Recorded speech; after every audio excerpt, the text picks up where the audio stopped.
Welcome to the Deep Dive, your shortcut to being well-informed.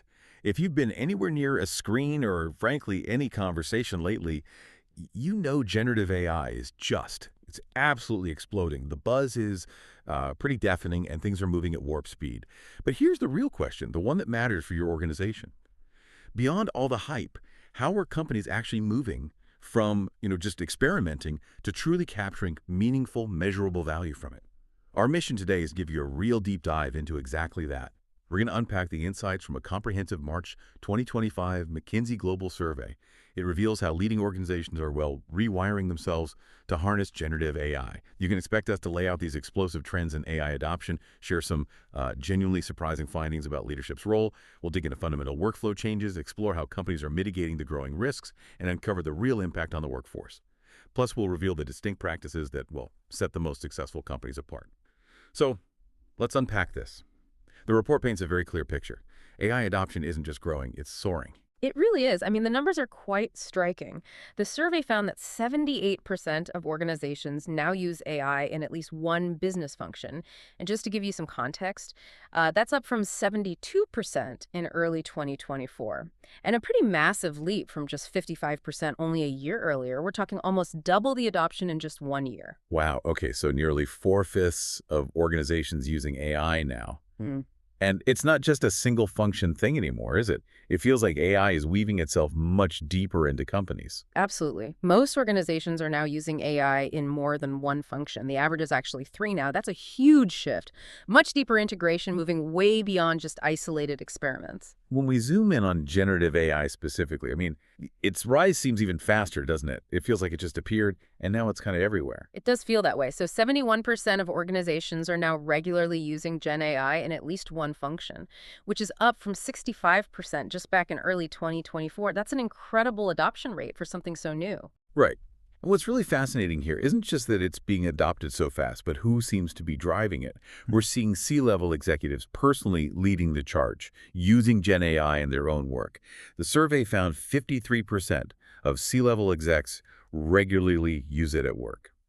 Compare that to 44% of mid-level managers. That really flips the usual tech adoption curve on its head, doesn't it? Yeah. What do you think that signifies?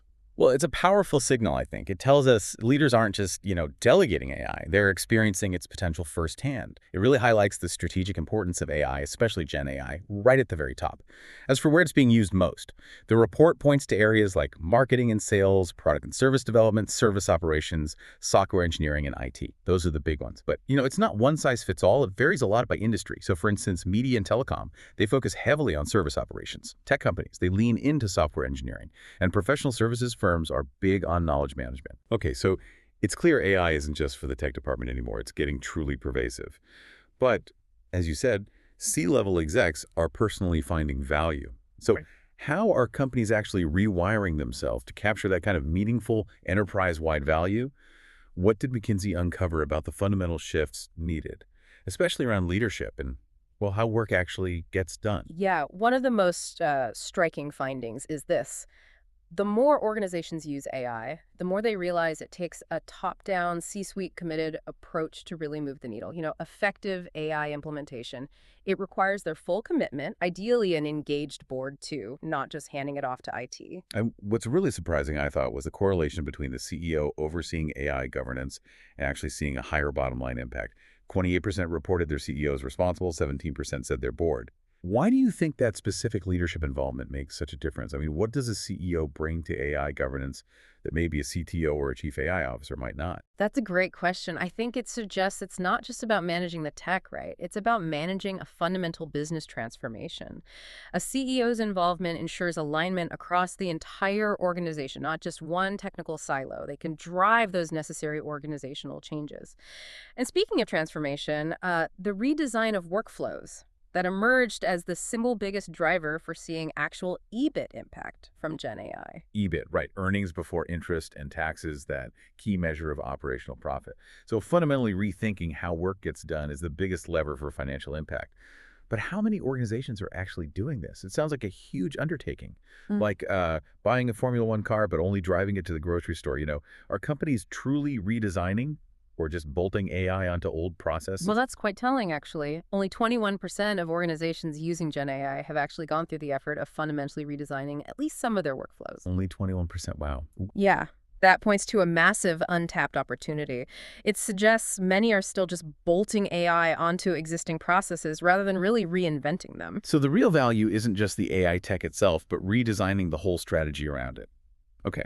That brings us to how these AI solutions are actually deployed.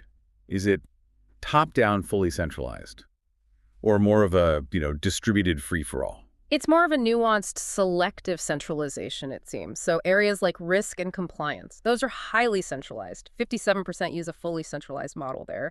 Data governance is similar, 46% fully centralized. These are areas where consistency and oversight are obviously paramount. Right, but that contrasts with areas like, say, tech talent or the actual adoption of AI solutions.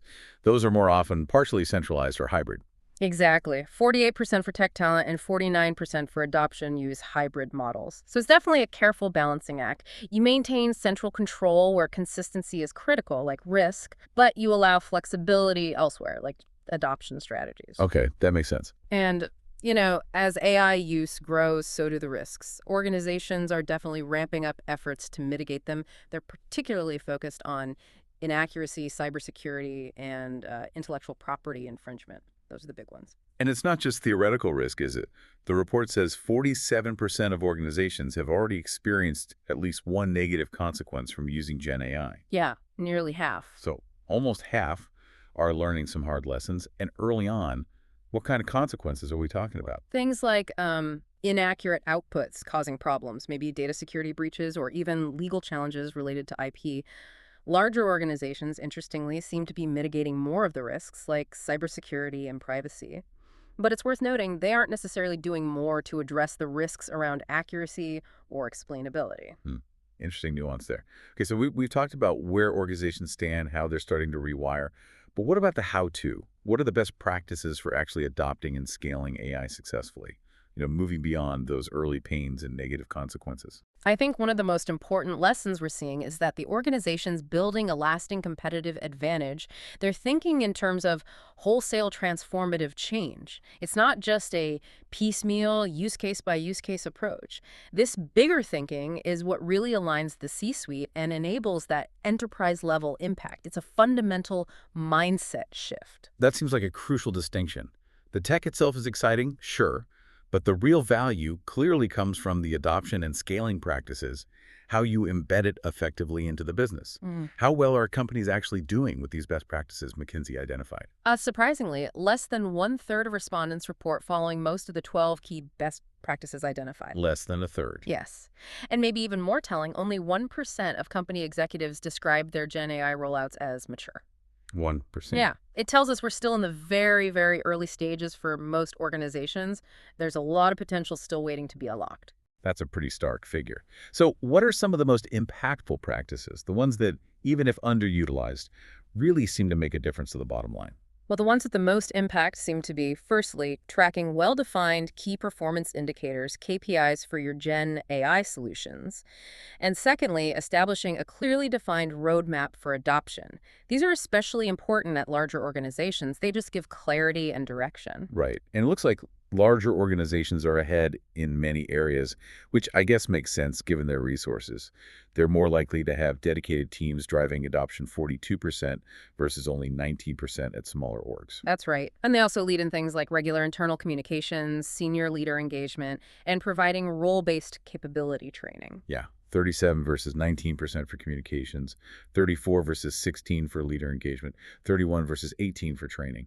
It really emphasizes the need for a structured, intentional approach, doesn't it? It certainly does. Okay, so if AI is transforming how organizations operate, this naturally leads us to the biggest question for many people listening. What does all this mean for the actual human workforce? How are our jobs, our skills evolving in this AI-powered future? Well, there's some potentially good news. While hiring for AI-related roles has been challenging, the survey suggests that difficulty is actually starting to ease a bit compared to previous years. Okay, so maybe the talent market is catching up slightly. Perhaps. But the demand is still persistent. Half of the organizations using AI say they'll need more data scientists the next year, and we're seeing new, crucial risk-related roles emerge, like AI compliance specialists. 13% of orgs report needing those, and AI ethics specialists, about 6%. Yes, new roles cropping up. And this brings us straight to the reskilling imperative. It's huge. Many organizations have already started reskilling employees because of AI use, and even more expect to undertake substantial reskilling efforts in the next 3 years. It's clearly becoming a continuous process now, not just a one-time event. Definitely sounds like it. And how are organizations managing the time saved by generative AI? This is where the job loss fear comes in, right? Are we seeing mass layoffs, or is it more nuanced? Mostly, it seems more nuanced. The survey found that employees most often spend the time saved by Gen AI on entirely new activities, or they spend more time on their existing responsibilities that haven't been automated. However, there's an important nuance here. Larger organizations are more likely to reduce headcount as a result of time saved by AI, and interestingly, those headcount reductions are correlated with seeing bottom line value. Ah, okay. That's an interesting, maybe slightly uncomfortable correlation, but if we connect this to the bigger picture, the survey seems to suggest this isn't necessarily the huge job killer many feared, right? A plurality, 38%, predict little effect on their overall workforce size in the next 3 years. So not a mass exodus. That seems to be the consensus, yes. Instead, it looks more like a significant shift in where talent is needed. The survey predicts decreased headcount in functions like service operations and maybe supply chain and inventory management. But conversely, they anticipate increased headcount in areas like IT and product and service development. Okay, so the workforce is evolving, shifting, maybe not necessarily shrinking overall, at least not yet. Finally, let's talk about the ultimate measure, Hmm. the value unlocked. What are we actually seeing in terms of revenue and costs from AI? Well, at the business unit level, we are definitely seeing clear wins. Increasing shares of respondents are reporting revenue increases and cost reductions within the specific business units where they're deploying Gen AI. So, for instance, functions like supply chain, service operations, HR, IT, product development, they're seeing significant cost reductions in those areas. That's promising. It shows tangible impact where the rubber meets the road, proves that tech can deliver. It does. However, it's really important to frame this within the bigger picture. For over 80% of respondents, Gen AI's reported effects on the enterprise-wide bottom line, well, they're described as not yet material. 80% say not yet material No. enterprise-wide. Right. So while there are clear unit-level wins, it's still very early days for seeing that broad company-wide financial impact. But the patterns for capturing that value, they're definitely emerging for those willing to do the hard work of transformation. Absolutely. And looking ahead, the report does suggest a future view toward agentic AI as sort of the next frontier for AI innovation. Agentic AI, explain that a bit. Yeah, think of agentic AI as systems that don't just follow a specific script or prompt, but can autonomously take multiple steps, adapt, and make decisions to achieve a complex goal.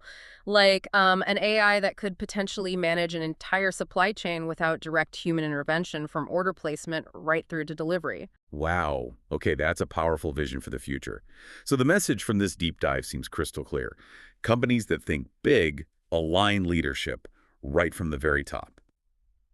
Companies that fundamentally redesign workflows and diligently follow those best practices for adoption and scaling those are the ones that will truly capture value as this incredible technology continues to evolve.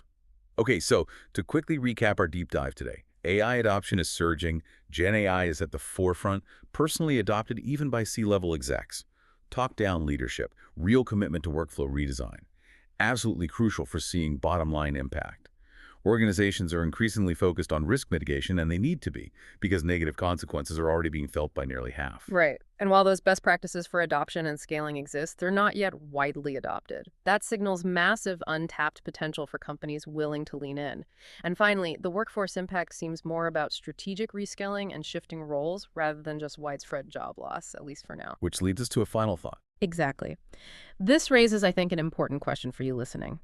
If senior leaders are seeing great personal value from using Gen AI themselves, but the enterprise-wide bottom-line impact is still largely not yet material for most, what specific, tangible steps can your organization take to bridge that gap? How can you move from just experimentation to truly transformative value capture in the next year? Something to definitely reflect on. We hope this deep dive helps you navigate the exciting and, yes, a rapidly evolving world of AI with maybe a bit more clarity and purpose.